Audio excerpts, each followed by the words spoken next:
I loved Pokemon as a kid. I played Blue, Yellow, Gold, Crystal over and over again. I watched the anime non-stop. All my friends were playing Pokemon, all my siblings were playing Pokemon. I was known as the Pokemon kid.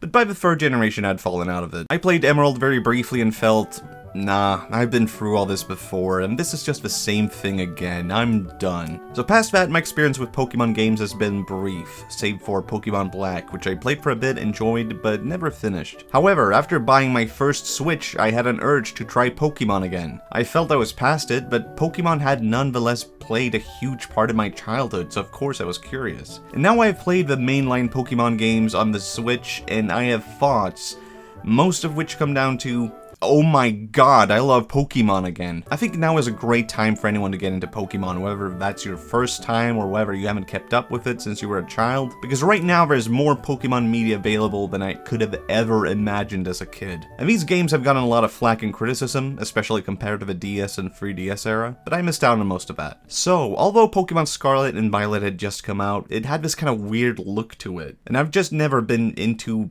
Spain. Spaniards are outgoing, lively, and joyful, and as a Swede, that's against everything that I stand for. So instead, why not try British Pokemon? I won't do that again, please don't turn off the video. I bought Pokemon Shield. My reasoning being, I liked some of the Pokemon in this version more, and I liked the unique trainers, and I liked the idea of picking a shield over a sword. And in retrospect, I can say, why did I do that? I should have picked Sword because it's blue. But anyway, would Pokemon Shield go on to reignite my love for the series? Apparently not, as I bought the game, played through the first area, and felt, this seems a bit childish, a bit too easy, and the story seems very basic. Maybe it's not for me, so I put it down. And it wasn't until about 2 years later that I decided to try it again. Can you guess why?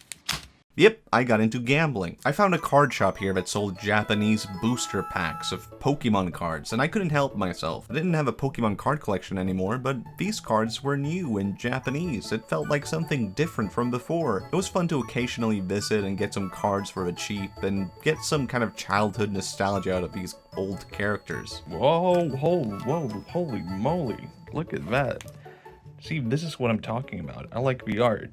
Before I knew it, I had a collection again. The shop closed down only a few months after I discovered it even existed, but I had grown attached to Pokemon again, so maybe it was time to give it another try. So alright, finally, Pokemon Shield. I have to say, once I got past the slow start, I quite enjoyed it. There's definitely a lot lacking in this game, especially in the beginning, and I did not care for the story, but it wasn't so poorly executed or distracting that it ruined the gameplay. And it did take some weird directions and had some strange designs I didn't really care for, but as a whole, good game. People describe this game as being too easy, and I would say it has its easy moments and you can at times become overpowered. As a whole, in my first playthrough I was beaten twice, but I wouldn't really call it easy. I had many moments with trainers or gym leaders where I came close to losing. And it was usually a sign I had to train my Pokemon or use my moves in a more clever way. The starter Pokemon are really strong, so it doesn't matter what you pick. And if you want to, you could basically only train your starter and never use any other Pokemon since there's no motivation to switch. I used my Water Lizard a lot, and many times I beat Pokemon with types and attacks my starter should be weak to, or that were a much higher level, but for the sake of variety I'd switch things up. I'd say the biggest drawback is the story. The introduction to the game is really boring. It made me immediately disinterested. It didn't really get better with time, it just became less in your face. It doesn't really make you feel personally invested in what's going on, but it does at the very least feel like you are building up towards finishing a story. The most fun I had in this game was when I was let go to be free, explore the areas, grab potatoes from online players, and some of the most fun I had in this game actually came from the DLC, so I would recommend getting the DLC if you're interested. So as a whole, I like Pokemon Sword and Shield. Not as something dramatically different from what came before, but as something that feels familiar, but with enough touches to make it feel different and revitalized. One of the biggest complaints about this game has been that not every single Pokemon is transferable to this game, but there is also something to be said for, does Sword and Shield deliver its own atmosphere and its own playstyle? Does not including all Pokemon make Sword and Shield feel separate from the rest of the games and feel like it stands out on its own? No, not really. I mean, it does have its own feel to it, but it doesn't feel intentional. I never really got the impression that this was a design feature or even something the developers tried to play with, see how much removing certain Pokemon can impact the gameplay. Instead, it feels more like a limitation that came from a lack of development time. But once you decide that this won't have everything from before, you could work with that, and you could use that to develop a new kind of experience, and if that was the case, then I didn't really feel it. So, should you play Pokemon Sword and Shield? It does feel less iconic compared to other games in the franchise, but I also can't help but think back to the good times I had with Pokemon Shield. You should play this game if you want a classic Pokemon game, but with a modern touch. And if you want a Pokemon game with very little grinding, I barely spent any time grinding in this game. And if you want a Pokemon game that you can play casually, it does not really demand a whole lot from you. But as a whole, recommended. This game was my reintroduction into the world of Pokemon, and it felt like a great way to experience Pokemon again, so I will always value it for that. Having finished Pokemon Shield, I was now in the mood for more Pokemon games. But again, Pokemon Scarlet and Violet just seemed so strange and foreign to what Pokemon was supposed to be. And I really wanted to play something more classic, something that felt more true to the innate soul of Pokemon. And it just so happened by pure chance that I went into a second-hand record shop, and for some reason they had a second-hand copy of Pokemon Brilliant Diamond for sale. I had heard this was the worst Pokemon game of all time, but then again, here it was, very cheap, so I picked it up. Pokemon Brilliant Diamond. Now, this game has been ravaged online. If you look up this game on the internet, odds are people will be brutal. People will say this game is ugly, it didn't do enough compared to other Pokemon remakes, and it's an inferior version of what came before. So I thought, well, I didn't play the original games, so maybe that won't matter to me. But because of all that I had read, that did end up influencing my first impression, and all I could think was, yeah, this game is ugly. I really did not like the chibi art style. And it could actually look quite good at times, but would it be wrong to enjoy it for that? Am I actually just playing an inferior version of a much better game? And even though I hadn't played the original, I couldn't help but compare it to what I imagined the original Diamond to be. But I want a classic Pokemon experience on the Switch, so Brilliant Diamond it is. The amount of criticism this game gets makes me feel dirty for liking this remake. This is straight up just a classic Pokemon game on the Switch, and over time the art style that I initially really disliked started to feel charming. It started to feel like an old game, but remade in the style of a different old game. With the gameplay, it does get really repetitive when it comes to encounters. There's a severe lack of Pokemon in this game, and you will repeatedly run into the same Pokemon over and over again. And even trainers will straight up send out the same Pokemon 3 times in a row. And not just once, but throughout the entire game. You don't really get what you want when it comes to being able to capture any Pokemon you want or of any type, and that forces you to think more strategically. This does feel intentional, and despite initially disliking this lack of variety, it started to really grow on me that I now had to think differently. I wouldn't say that this story is great, but it's very minimal. It's simply there to move things forward, and for the game that it is, it's perfectly fine. And the ending to this game, the final battle, was by far the most difficult battle I've had in any Pokemon game so far. I had to put everything into that final fight over and over again, and by the end, I didn't even feel victorious, I just felt mentally defeated. But all that said, I actually love this game, and a large part of that probably is I have no nostalgia for the old ones. Don't get me wrong, I do wish this game had been better, because from what I understand, it could have been so much more, but accepting the game as it is, it's perfectly fine. So should you play Pokemon Brilliant Diamond or Shining Pearl?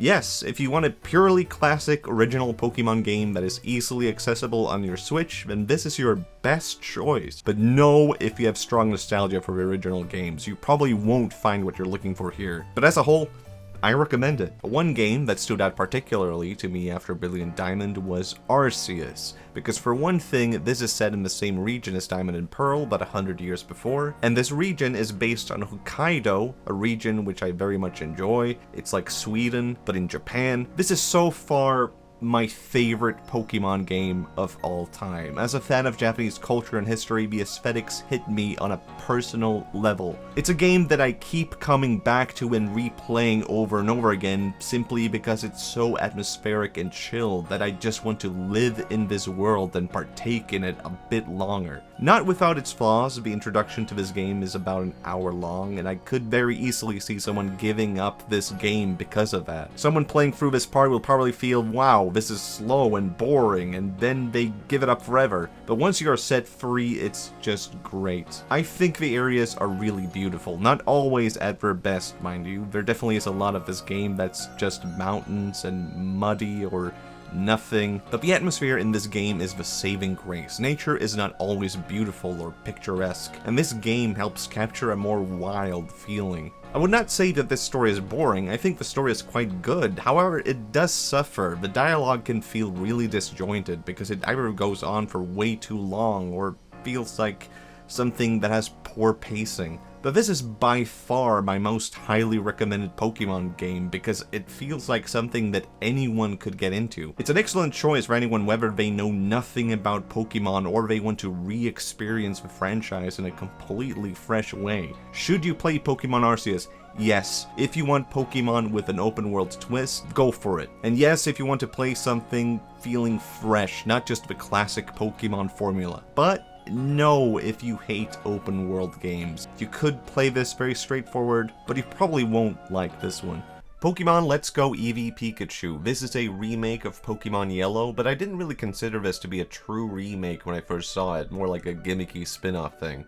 But now that I've played it, yeah, it's a remake, and it's a gimmicky spin-off thing. And that's okay. The biggest difference is that rather than fighting random Pokemon, you only capture them and through motion controls. You still fight trainers and gyms, and it does feel a bit different when there is this kind of variety. And at times quite nice that it's not just the exact same thing that you do in every other Pokemon game. But even so, the whole catching mechanic never felt natural or intuitive to a point where I felt, yeah, wow, I prefer this over battles. I do like Pikachu more than Eevee, but I ended up picking Eevee since it felt like something different from Pokemon Yellow, and only this version comes with Meowth, so please consider that.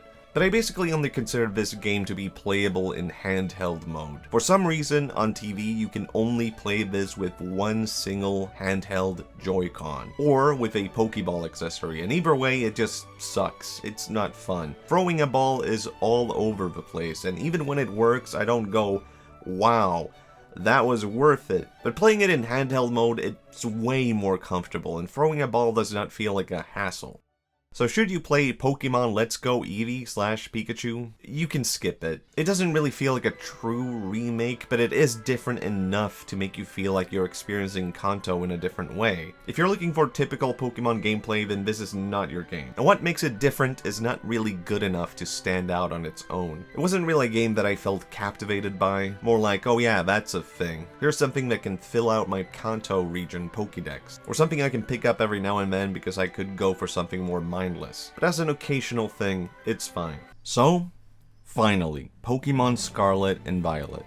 I held off for so long. I was even convinced I was never going to play this. They did not appeal to me at all. They looked ugly, and it just wasn't what I was looking for in a Pokemon game. But eventually I gave in. I'd played all the rest and I wanted more, so I had to try it. And in fact, my first few hours were, as a whole, very negative. I did not like the look. I didn't really like any of the starter Pokemon. I picked the green cat, but I wouldn't fault anyone if they just picked one and then put it in a box never to be seen again. And I felt, wow, this is just way too different. You can access your Pokemon box from anywhere at any point. Random trainer battles are now instead completely optional. You can just walk past them. And I don't vibe with this aesthetic. It does not look like Pokemon. And Pokemon battles feel instant. No build-up, no big aftermath. It can even be done automatically. Something about this whole experience felt off. At first it felt as if it might not as well be Pokemon, but something else with Pokemon slapped onto it. And there were a lot of graphical errors and stutters that were noticeable right from the start, and it did not leave a positive impression. I even struggled to beat my first gym because the game kept crashing after I beat it. But I kept playing because I was drawn back in by the most surprising thing: the story. The story in Pokemon Scarlet and Violet is really good. It's not about something big like trying to save the world. It's about setting up characters and then just exploring who these characters are. And all these changes and flaws started to feel very easy to ignore because I couldn't help but wonder, what happens next? There is DLC for this game, and it's split in two ways. The Teal Mask, which you can play right as you've joined the school, and the Indigo Disc, which can be played after you've beaten the game. And the first DLC, the Teal Mask, might be my favorite experience I've ever had with any Pokemon game. It's even better than the main story. I recommend anyone playing this game to get the DLC and play the Teal Mask as early as possible. It will vastly improve your experience with this game. It made me feel things. But with the core main game, the gameplay is solid. The OST is probably my favorite in any Pokemon game, and gyms are hard. They're pretty challenging. Even so, despite how much I liked this game, I find it a bit difficult to recommend. There are some glaring flaws. The world is mostly empty and barren, and I never felt as if this world itself was interesting. And graphics aren't everything, but it isn't very visually pleasing to look at. Ugly starters and an ugly uniform you can't change without DLC, and underperforming graphics. So I feel like this game is a bit of a tough sell and maybe not very welcoming for newcomers. More like something you should get if you're already familiar with Pokemon and now you're ready for something different. It's so close to being the best possible Pokemon game, and it's really frustrating how it falls short of that. Even the best moments in this game had glaring underperformance, which ruined any kind of momentum it was trying to build up. So should you play Scarlet and Violet? Yes, but just play it on the Switch 2 instead. There was a lot that I liked, but I felt like my experience was ruined by not playing it on the Switch 2. This game is, despite my objections, one of my favorite Pokemon games, and it feels very unreal to say that. I thought I could judge this game quite well from the outside, and I absolutely misjudged it. But I don't think this is for everyone. Again, I liked it a lot, but in many ways it feels like a demo for the next Pokemon game. So I'm more inclined to instead recommend whichever Pokemon game comes after this. This is a tech demo for Gen 10, but if you can't wait until then it's not a bad choice. So looking back at the Pokemon Switch era, which technically hasn't ended yet, but looking back at the core games of this era, I feel very positive. And even though I wasn't fully there for the GBA or DS era and completely gone for the 3DS, I couldn't help but look from the outside and think these games have a charm to them that is lacking in current Pokemon games. And upon discussing this with a friend, she ended up lending me her 3DS and all of her Pokemon games. So I was thinking of making a separate video where I talk about these games, but I think at this point I can say they're fine. I think for me, I like these games, but I kind of hate playing on these consoles. I don't like dual screens. I don't like having to use a stylus. And when I play these games now, all I can think is, man, this would be so much better on the Switch. I'm not saying these games are bad, I'm not saying you shouldn't play them, but they do get very repetitive, which has made me really appreciate the Pokemon games on the Switch. Pokemon in the Switch era has been very varied. Given your own intuition, you can probably find what would suit you more, but I would strongly suggest starting playing Pokemon right now on the Switch. And here's my tier list for what you should get into. It's not really the case that any of these games are horrible or bad, but they are better at different things. Along with that, something that has greatly improved the experience has been Pokemon Home. If you would like to, you can transfer Pokemon from one game to another, provided that the game supports these Pokemon. It has been kind of mind-blowing that I could do this at all. I definitely didn't have this kind of ease with Pokemon before. And it has brought a lot of fun to replaying these games and given me a reason to continue using my Pokemon, or why I should capture new ones. And even if you dislike all of these Switch games, I do feel optimistic, and I would say there is a bright future for Pokemon. They all have their own flaws and missteps, but I also think there's a lot that has been explored here that can be further developed with time. And that might be very far in the future, but for now, I think I'll be sticking around with Pokemon for quite some time. Okay, bye everybody, bye!